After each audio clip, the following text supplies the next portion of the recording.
Om Swastiastu. Perkenalkan, nama saya Niputa Priantini dengan NIM 2323071004. Saya dari Pasca Sarjana Pendidikan IPA Undiksa. Nah, di sini saya akan menjelaskan mengenai biopeptisida dan juga ion liquid. Nah, sebenarnya biopeptisida itu sudah saya jelaskan di video sebelumnya. Mungkin saya jelaskan kembali karena ini satu lingkup yang berhubungan dengan lingkungan. Nah, jadi yang saya akan jelaskan mengenai pengertian dari keduanya. Kemudian adapun tujuan biopeptisida dan ion liquidnya sendiri, dan penerapan dari biopeptisida dan ion liquidnya itu sendiri. Nah, pertama saya akan menjelaskan pengertiannya. Mungkin sobat biologi, sobat-sobat yang di rumah lupa dengan penjelasan mengenai biopeptisida. Dari sebelumnya videonya ini ada biopeptisida. Jadi biopeptisida ini merupakan zat hidup yang dapat mengatasi hama. Jadi kalau pestisida kita dapat definisikan sebagai senyawa kimia yang berusaha untuk mengurangi hama serangga yang ada di pertanian atau di perkebunan. Nah, biasanya pestisida itu kan dia tidak alami ya, maksudnya kayak dia tuh terbuat dari bahan kimia. Kalau biopeptisida ini dibuat dari bahan-bahan alami yang ramah lingkungan, sehingga tidak akan merusak tanah dan air di lingkungan setempat. Nah, kemudian kalau ion liquid ini lebih ke garam yang ditemukan dalam keadaan cair yang merupakan terdiri atas ion kation dan anion yang berwatan positif dan negatif. Senyawa ini akan bersatu dan membentuk garam yang berbentuk kadar cair yang berfungsi untuk menetralisir senyawa-senyawa berbahaya di lingkungan. Nah, kalau kita tinjau mengenai apa itu tujuan biopeptisida itu sendiri. Jadi tujuan biopeptisida itu sendiri itu adalah biopeptisida dari ion liquid ini adalah meminisasi produk samping yang boros, pemulihan produk dengan energi rendah, dan konversi dalam ringan yang diinginkan sering dicapai untuk konferensi biologi.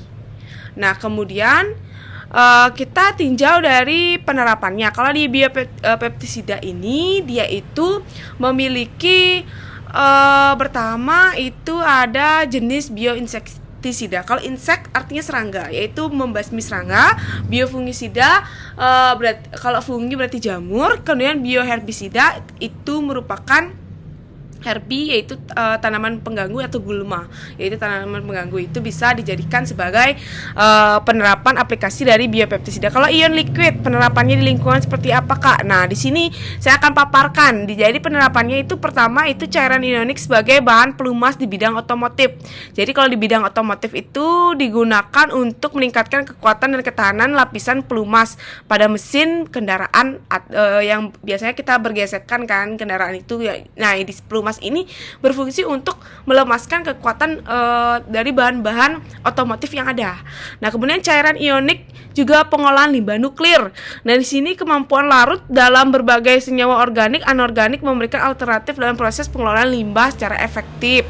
Nah, kemudian cairan ionik pada proses ekstraksi dan pemisahan. Nah, di sini ekstraksi dan pemisahan yang dimaksud senyawa fleksibel untuk mengkomunikasikan ion-ion yang disesuaikan dengan sifat fitokimia senyawa target. Nah, kemudian yang selanjutnya ada senyawa ion sebagai penyerap gas CO2. Cairan ionik juga sebagai sintesis nanopartikel. Kalau nanopartikel itu biasanya nanopartikel itu merupakan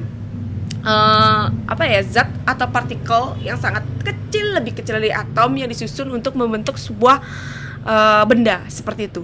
Nah, kemudian cairan ion pada baterai, kemudian reaksi katalitik yaitu mempercepat reaksi, kemudian cairan ionik sebagai sel bahan bakar. Nah, alternatif reaksi kimia pada hidrogen ini dan oksigen dalam sel bahan bakar. Nah, kemudian cairan ionik pada kromatografi gas. Nah, itu dia penerapan dari ionic liquid. Nah, itu saja yang saya sampaikan dari pemaparan materi kita hari ini. Semoga bermanfaat. Mohon maaf jika ada kesalahan kata dan kekurangan dan kesalahan konsep. Saya tutup dengan happy watching.